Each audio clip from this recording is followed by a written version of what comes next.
There you go.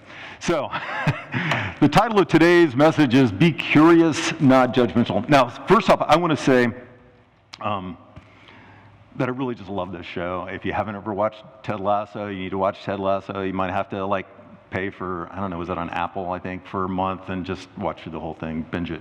It's worth it. And the reason why I love it is not just because it's well written, it's really funny, but because it's an example that I think of a narrative, of a story that is really different from the stories and the narratives that we normally get in our culture.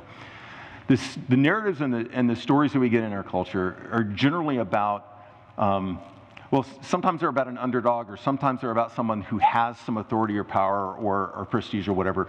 But in general, they always overcome the things in front of them by the use of that power or authority or some way of dominating the people or things that are in front of them. And the cool thing about this show, not to be a huge spoiler, you'll watch one episode and you'll see this is the case, is that this show is not about winning by exercising power. It's about winning by forgiving, by giving second chances, and by seeking to understand and really know other people, and to see them as not just a way to get what you want, but as people that are worth knowing and worth loving. So today I want to delve into that. What does it mean to be curious and not judgmental? And I think I feel like I want to make some T-shirts that say this: "Be curious, not judgmental." I've seen them around. He talks about it being on a wall. Interestingly enough, it's not a Walt Whitman quote. It's not, but I'll call it a Ted Lasso quote. Anyway, but I think it's actually something really, really big. I think it's bigger than just a chicken soup for the soul kind of thing that you would stick on a bumper sticker. I think it's a little bit bigger than that. So given that, I want to jump into what we often, a text that we often talk about here, which is the Bible. And one that, wow, that's really small. It was bigger on my screen at home. Well, I'm going to read it to you. So now, as I always say, if you have your Bible with you, if you want to read in a different version, I think that's really cool. Somebody came up to me last time and was like, "No, I think that's terrible. I don't like it." So then read off of here. But I think it could be really cool to read and see how different translations hit things. By the way, just a complete aside, what a blessing that we have translations that we can all read. I just think it's super cool that we can access this text without having to learn ancient Hebrew. Okay, sorry, I will read this now. So this is a story we've been kind of hitting quite a bit during this series. Genesis 37 is about Joseph and his brothers. Joseph, a young man of 17, was tending the flocks with his brothers, the sons of Bilhah and the sons of Zilpah, his father's wives. And he brought their father a bad report about them. Now, Israel loved Joseph more than any of his other sons because he had been born to him in his old age, and he made an ornate robe for him. When his brothers saw that their father loved him more than any of them, they hated him and could not speak a kind word to him. Joseph had a dream, and when he told it to his brothers, they hated him all the more. He said to them, "Listen to this dream I had. We were binding sheaves of grain out in the field when suddenly my sheaf rose up and stood upright, while your sheaves gathered around and bowed down to it." His brother said, "Do you intend to reign over us? Will you actually rule us?" And they hated him all the more because of his dream and what he had said. Then he had another dream, and he told his brothers, "Listen," he said, "I had another dream. This time, the sun and the moon and 11 stars were bowing down to me." When he told his father as well as his brothers, his father rebuked him and said, "What is this dream you've had? Will your mother and I and your brothers actually come and bow down to the ground before you?" His brothers were jealous of him, but his father kept the matter in mind. Okay, so what's going on here? What's going on here is no one is listening to anyone. No one is trying to understand anyone. No one is being curious about anyone. Okay? Israel, holy cow, Israel, completely tone deaf to the way that his sons might interpret this, and like not seeking to understand how they might feel about him, the things that he's doing. And it's not just the coat, it's like sending his son to go report on his other sons. It's just totally not getting it. Joseph, bless his heart, Joseph.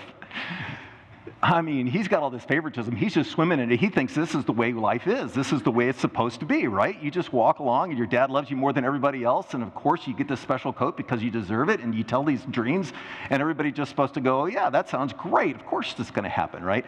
And his brothers, of course, they aren't seeking to understand what's going on either. They're just mad. They just not stopping to think at all. They're angry and hateful. And so what does this lead to? Well, let me summarize the rest of this chapter because it's kind of long and I don't want to read the whole thing here. But here's what happens in the rest of this chapter. Okay, so Israel's already sent his son once to report on his sons. He comes back with a bad report. He decides it'd be a good idea to send him again. So he sends Joseph to go report on his brothers.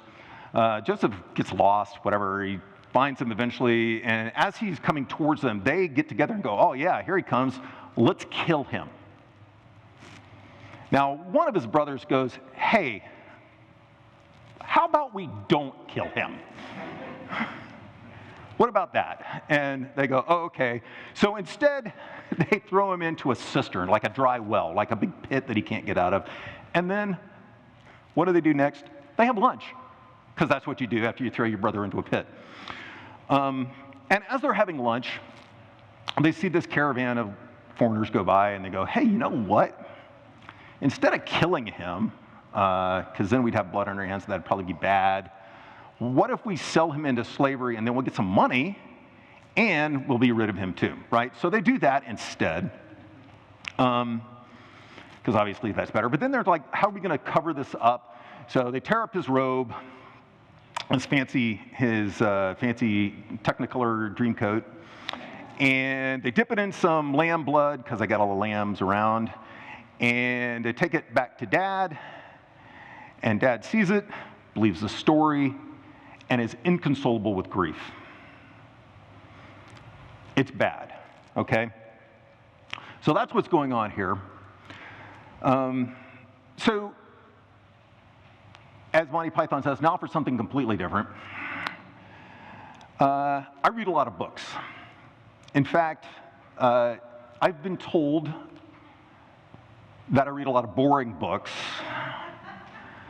I read a lot of technical books, a lot of books about things that are work things, and even some like self-help books. And one of the books that I read a few years back was this, The 7 Habits of Highly Effective People. How many people have heard of this book, seen it, whatever? Okay, it's a great book. As the name suggests, it is filled with 7 habits, principles that will hopefully make your life a little bit better, almost like Proverbs, right? If you read Proverbs, you'll read things that like, if you live life like this, then life will be better, right? And habit number 5 would have really helped these guys out. Habit number 5 is seek first to understand and then to be understood. And this is a great habit. I mean, like if they had practiced this habit, I think things would have gone a whole lot better. And I think if I practiced this habit, things would go a whole lot better for me. I find it difficult. But I will say that when I do this, things do go better. So the problem is when I practice this habit, generally what I do is I look at that second part and I think that's the goal. So what I'll do is I will do it in some kind of transactional way where like, okay, yeah, I'll listen to you. Okay, great, now it's my turn. I'm ready for you to listen to me, right? So I create this kind of social contract where I talk or you listen to me talking because I've listened to you talking. Now, sometimes I'm a little bit more sophisticated, not better, but more sophisticated. And instead what I do is I seek to understand you so that then when I want to be understood, I will know how to tailor my message better so that it will resonate with you. Once again, this is not bad, but it's kind of a transactional, an effective thing if I want to be effective. Now, once again, this book is not a bad book in what it intends to do. It wants to make us effective people, and our culture really values effectiveness. If you think about even us as a church and the way that we've been, or even the church as a whole, we have valued effectiveness a lot. We want to do, even in the church, and it's a good thing, like we have the mission of Christ, and we want to be effective in carrying out the things that he has told us to do. But I would like to suggest to you that it is not the most important value in the kingdom. Effectiveness is good, it's valuable, but it's not the most valuable thing. So what is the most important value in the kingdom? All right, we've got some youth in here. You've heard me talk before. What do you think is the most important value in the kingdom? Loving God. Loving God? And loving people. Right. So, as we all know, we've gone this over time. Like somebody said, Jesus, hey, what's the most important commandment? And he says, love God. But he doesn't stop. He says, and love people, right? He says the second is like it. He says on these two things, the entirety of the revelation of Scripture is based. And so effectiveness is not the most important thing. So I would like to just change this book just for a minute. Maybe someone will write this book. Oh, wait, I was supposed to get to this slide already. I didn't hear. See, this is what I just said. Okay, next. I would like to change this. I should have my slides in my notes, and I'd know where it was. I want to change this, and I want to change it to the 7 habits of highly loving people. And in order to do that, the way I would change habit number 5 is to just make it seek first to understand. Period. Without a so that. I want to understand, I don't want to understand you so that I can then be understood. I want to understand you because I want to understand you. The so that mentality can get really in the way of really doing this first part. Because if I'm just listening to you waiting for my turn, then I'm not really listening. And if I'm just listening to you so that I can tailor my message, then I'm not really listening.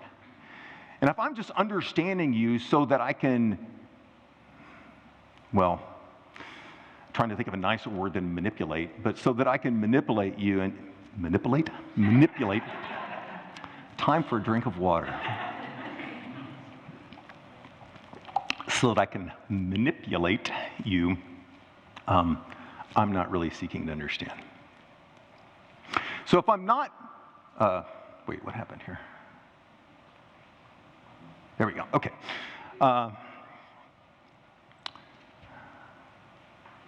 Remember my point? Okay, so if I'm not doing it to be effective, I'm doing it to love.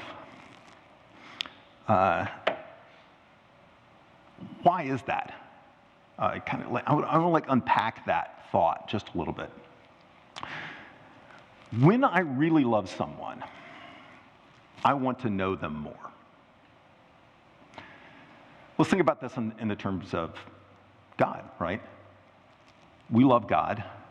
We want to know God more. I mean, we even sing that song, you know, in the Secret in the Quiet Place. I want to know you. I want to hear your voice. I want to know you more, right? We sing that. I want to touch you. I want to see your face. I want to know you more.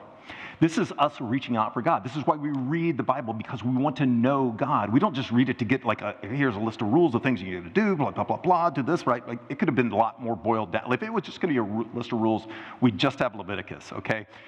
It is a whole tapestry of a picture of like who God is and how he loves us, and we get to understand him. So we do that, right? We seek to understand God because we love him. And the more we understand him, the more we are capable of loving him. And the more we love him, the more we desire to understand him. So in a similar way, we should seek to know our brothers and sisters. Not so that we can be effective, not so we can get done the things that we want to get done, so that as we love them, we seek to understand them. As we understand them, we can love them better. As we love them more, we seek to understand them more. And we have this what we call in engineering, like a feedback loop of like, or a virtuous cycle of like, it just keeps building on itself like a snowball rolling down a hill. It gets bigger and bigger until we have the mind of Christ, which is what we're hoping to have, until we begin to love them the way that he loves them. And that's part of the crux, is that the reason why loving God and loving people can't be taken apart is because if we want to know God and to love him, then we need to know what he loves. And what does he love? He loves me.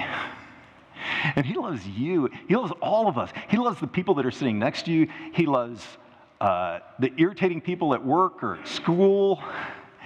He loves your siblings when they're being really annoying and talking and they won't shut up. Or he loves your spouse and your kids that you love like crazy. He loves your parents. He loves all of us.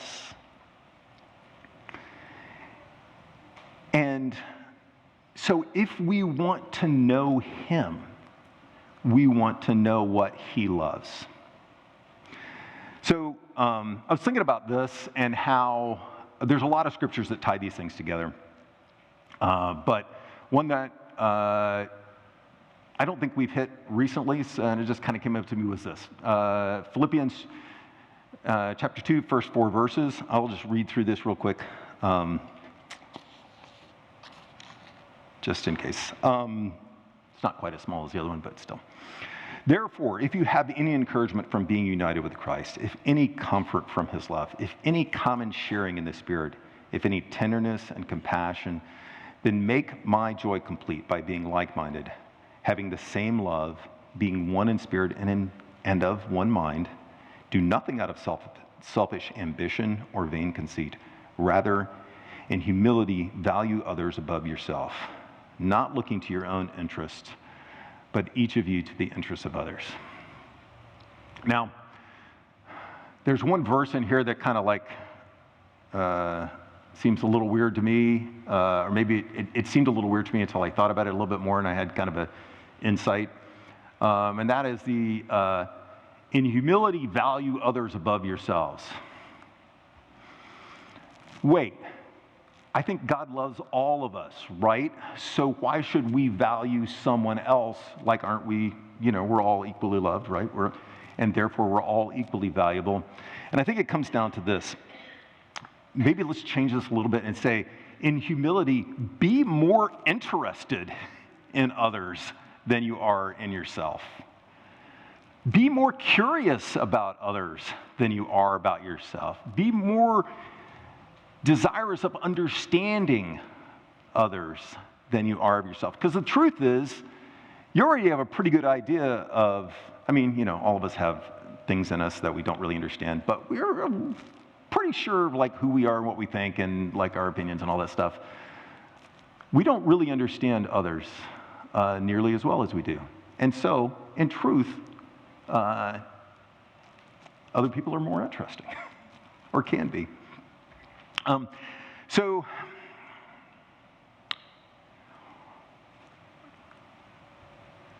well, one more thing I want to say about this. If you look at this, it is a clear example of like the connection between being in Christ, sharing in His Spirit, all this stuff that we get from Him, and how that is inextricable from being together, to being in unity, to knowing each other, to valuing each other, to being part of a community. So anyway, that's the last bit I want to say about that. Now, I want to tell you a couple of stories that kind of touch on this, and one of them was one where I felt like, good job, Tom, and one of them was one where it was not good job, Tom. So the first one, so I went on this canoe trip a couple months ago. It was super, super cool. It was just me and, actually, let me tell you who these people are. So that's me on the left, if you can't tell. That's my stepbrother, Will. There's my three nibblings in the middle, Tommy and my brother, David. So those three middle ones are his kids. And it's not for everybody, but it was my kind of fun. We got in canoes up in Canada, and we canoed across lakes, so it's really different from a river float trip where there's food at the end, and you just kind of get out and bask, and the river takes you even if you don't paddle. We were going across lakes, and you're paddling, you got like miles to go before you sleep and promises to keep. And then you get to the end of the lake, and you pick up your canoe and put it on your shoulders, and you carry it to the next lake, and the canoe weighs a bazillion tons, and it's not really that soft on your shoulders. And then you put the canoe down, you go back, and you get your stuff, and you take it, and you get in the canoe, and you go to the next lake. And so that's, anyway, like I said, that's my kind of fun. It's not everybody's kind of fun. But what was really, really cool about this was getting to know those three middle people. I was going to call them kids, and then I realized the youngest one's 18, so I can't really call them kids, but they're young adults. And we used to hang out more. We used to hang out every year. We'd get together for family reunions, and we stopped doing that a few years back just because schedules got crazy and everything. So I hadn't really seen any of them since they were children. And so they're my nieces and nephews, and I love them, but I didn't really know them very well. And I got to spend some time with them. And I can tell you that they come from political and religious and ethical beliefs that are like pretty different from mine, okay? And there's a time in my life when I would have thought my job as a Christian was to let them know the truth, to explain to them, to be understood, to help them to see the error of their ways and the rightness of mine, and how, they would go, just like in the Brady Bunch, they would sit down on the couch and go, oh, thanks, Tom, I never really thought about it that way before, and from then on their lives would be changed because of the logic of my arguments. And that is not what I did this time. What I did was I asked some questions about their lives and what they're doing and how they came to think the way that they did. Not in a so that I can refute that argument, but in a I truly want to understand, why do you believe that about relationships? Or why do you believe that about this thing or that thing or the other thing? And the cool thing about that was I came away knowing them so much better and loving them so much more. And I don't know, but I also get the sense that they came away knowing that, A, this old crazy Christian uncle of theirs loves them, right? Which is a really valuable thing to know. And that they've been seen. And that they've been accepted. Because Jesus accepted me before I agreed with him on everything, right? He loved me before I came to him, and I'm able to love them because I know them. So that was pretty neat. I have to say, I loved that time. Not just because we're out there in the middle of the woods having to dig a hole to do things, but because that's kind of the downside of this whole thing, but because I got to be with those guys. Now, let me tell you another story. This happened, this is a time where judgment came up in me, where I believed that I already knew the motives of someone else. And this was about 2 weeks ago. It's a Saturday. Had kind of an open agenda for the day, meaning I was planning on just relaxing and not doing anything and maybe figuring out what I wanted to do later. And I was getting ready to walk outside, and I was just I don't even remember if I was going to get the mail or maybe I was going to take the dog for a walk or whatever. It was just going to take a few minutes, and then I was going to bask in nothingness. And my loving wife, innocuously, just because she wanted to figure out how to order her day, said the simplest phrase to me. She said, "Hey, do you have any plans for today?" Now, that could be the beginning of a really great conversation. It's like, "Oh, no, do you want to go out to eat, or you want to do this, that, whatever?" It did not. In my heart, that immediately brought up, "Oh my gosh, you have an agenda for me. You're just asking me that to see that I have nothing done, so you could go, great, then you could take care of this, and take care of that, and take care of this other thing, take care of this, and stuff," right? I don't know if this has ever happened to any of you. Probably I'm alone. What happened there? What happened there was that I judged the motivations of the person that I love most before I found out what was really going on. I got pissy because of no reason other than the stuff that was going on in my own head. I prejudged.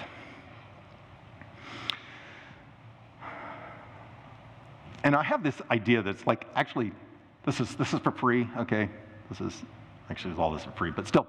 I had a professor who used to say that all the time because I guess he was going to go off topic. And I'm getting ready to go off topic too, so bear with me. But I have this sense that it's a little easier to do this sort of thing, to be non-judgmental with people that you kind of know. Like people you don't know at all, like random celebrities or people on the internet that post stuff. It's like, I can judge those people because this is all I know about them is this little bit. And people that, but people that you know really well, it's like, oh, now I've been hanging around this person. I've got a lot of data about them. I already know what they're thinking. I already know what their motives are. I've already had experience with this person. And I think those are the people that it is hardest to practice this thing. And this is probably why I was moderately successful with my nibblings and why I fail often with the people that I love the most. So anyway, so what I want to go from here is just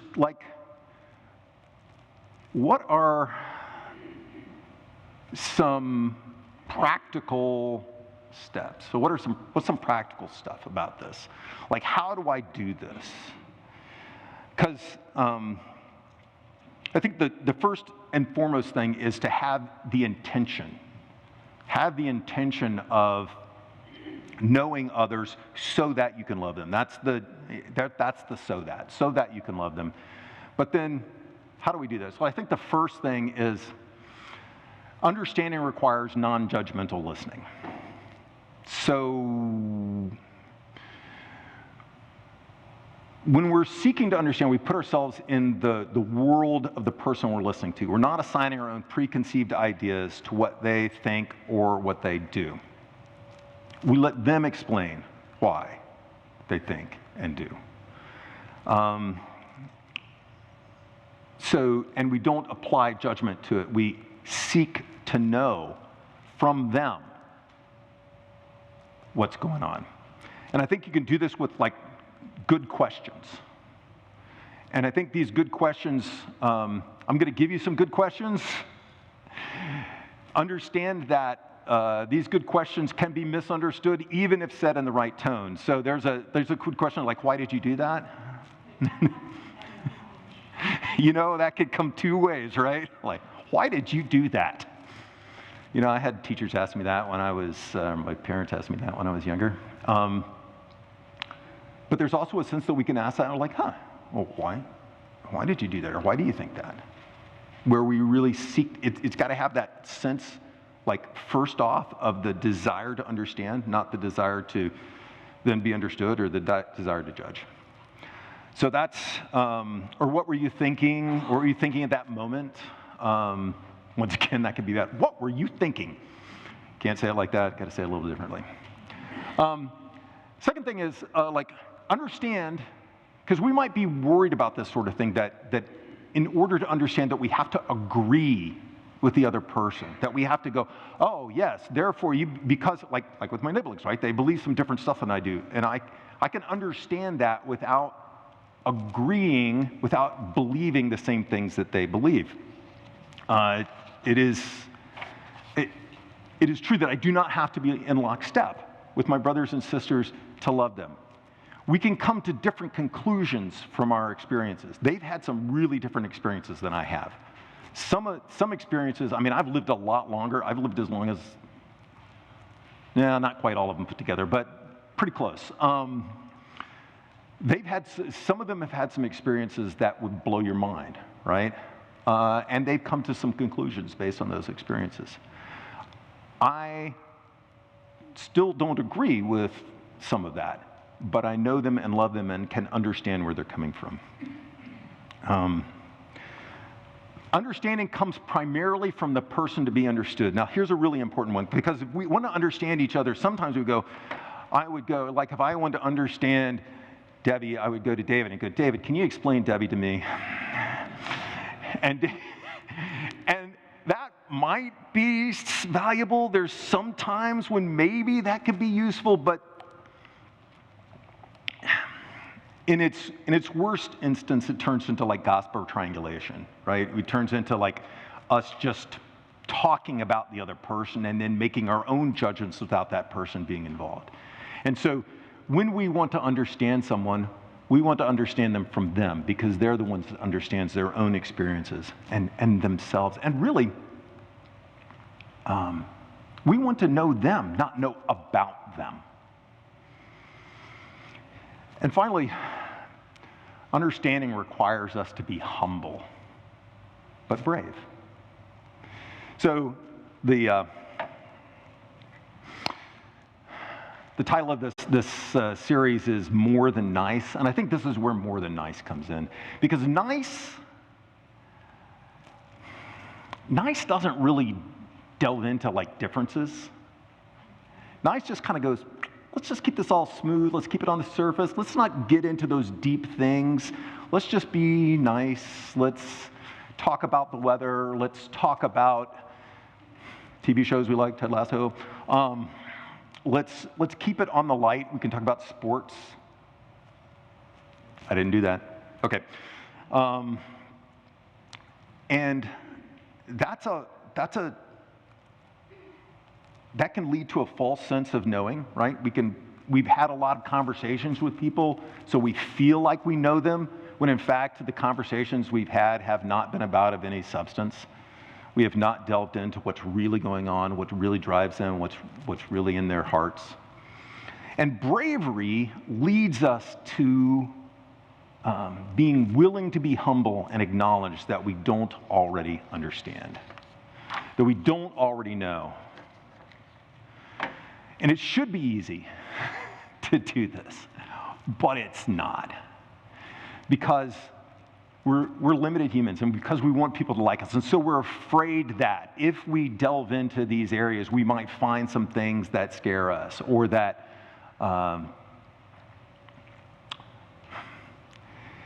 the thing is, David spells faith, R-I-S-K, and I spell love, I can't spell it out loud, but vulnerability. Uh, it is in order to love someone, you have to be willing to risk. You have to be willing that there's a chance that you could hurt. And sometimes that hurt is not your hurt. It is accepting the hurt that the other person carries. Hearing a story that they tell you that if you truly love them hurts you. We can keep it nice and not talk about those things. But then the bleeding is happening under the surface. And that's not what we want. Because that's not what Jesus wants. So, worship team, come on forward. Please. I should say that nicely. Wait. Hold on. Go to the last slide. There we go. Okay. So, I would like to challenge you this week to do one thing. And that is just like in the next conversation you have, when it seems like a good time, to be curious in that conversation and to ask God for the bravery to do so, and to ask him to let you see that person the way that he does, with the love that he has for them.